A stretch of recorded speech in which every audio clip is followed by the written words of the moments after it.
પરિસરના આચાર્ય શ્રી ગુરુજનો તથા વિદ્યાર્થી બાળક આજે અમે તમને નાટક કરી બતાવી શકશો શાંતિથી જોશો એ મળ્યા છે.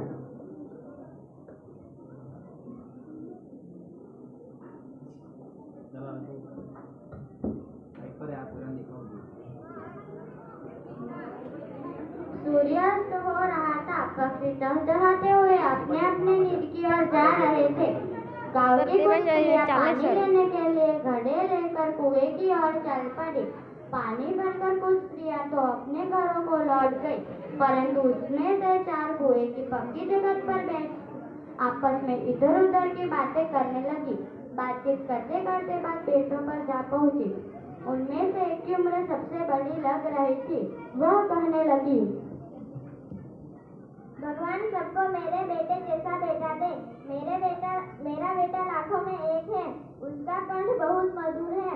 वह बहुत अच्छा गाता है. उसके गीत को सुनकर कोयल और मैना भी चुप हो जाती है. लोग बड़े चाव से उसका गीत सुनते हैं. उसकी बात सुनकर दूसरी स्त्री का मन हुआ कि वह भी अपने बेटे की प्रशंसा करे. उसने पहली स्त्री से कहा, मेरे बेटे की बराबरी कोई नहीं कर सकता. वो शक्तिशाली और बहादुर है. वो बड़े बड़े बहादुरों को भी टक्कर देता है. वो आधुनिक युग का भीम है. यह सुनकर तीसरी स्त्री और भला कैसे चुप रहती. वह बोल उठी, मेरा बेटा साक्षात बृहस्पति का होता है.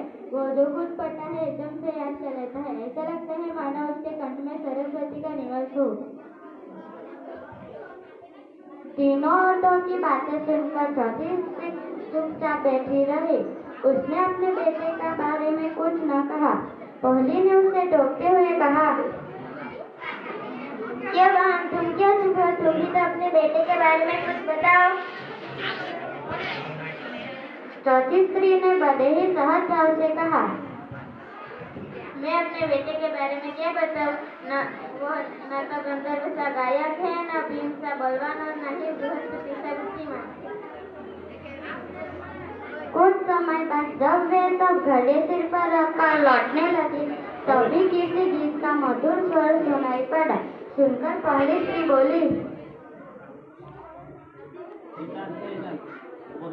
सुनो, मेरा हीरा आ रहा है. तुम लोगों ने सुना उसका कंठ कितना मधुर है. वागे छे रे वागे छे, वृंदावन मुरली वागे.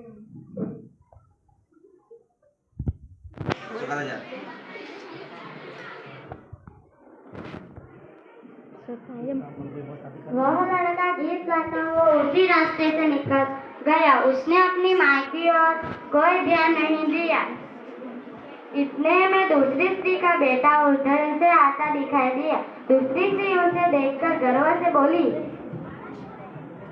देखो मेरा लाल आ रहा है. और शक्तिशाली और समर्थ में इसकी कोई बराबरी कर सकता नहीं. देखो मेरी शक्ति वे कितना बलवान हो. देखो मेरी शक्ति वे कितना बलवान हो.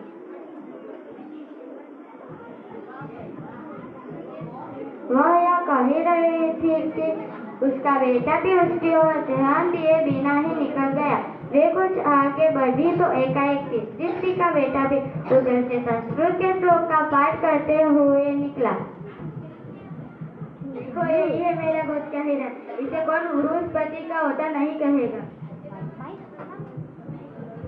या देवी सर्वभूतेषु विद्यारूपे संस्थिता नमस्तस्यै नमस्तस्यै नमस्तस्यै नमो नमः.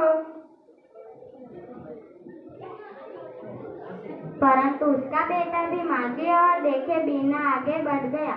वह अभी थोड़ी ही दूर गया था कि चौथी स्त्री का बेटा भी अचानक उधर से आ निकला. वह देखने में बहुत ही सीधा साधा और सरल प्रकृति का लग रहा था. उसे देखकर चौथी स्त्री ने कहा, बहन, यही मेरा लाल है. लाओ माँ, मुझे गड़ा दो, मैं घर पहुंचा दूंगा. माँ के मना करने पर भी उसने माँ की सिर पे से पानी से भरा घड़ा उतार कर अपने सिर पर रखा और घर की ओर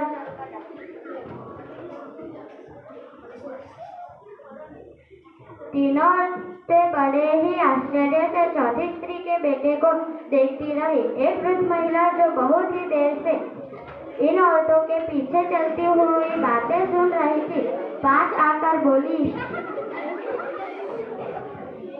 क्या हो, यही सच्चा हीरा है, क्योंकि उसने उसकी माँ का सही तरह से सम्मान किया और उसने माँ के दुख को समझा। तीनों लड़कों ने तो माँ की तरफ देखा हो नहीं और चौथा लड़का आया तो माँ की तरफ दूर देखा और कहा, माँ मुझे करा दे दो।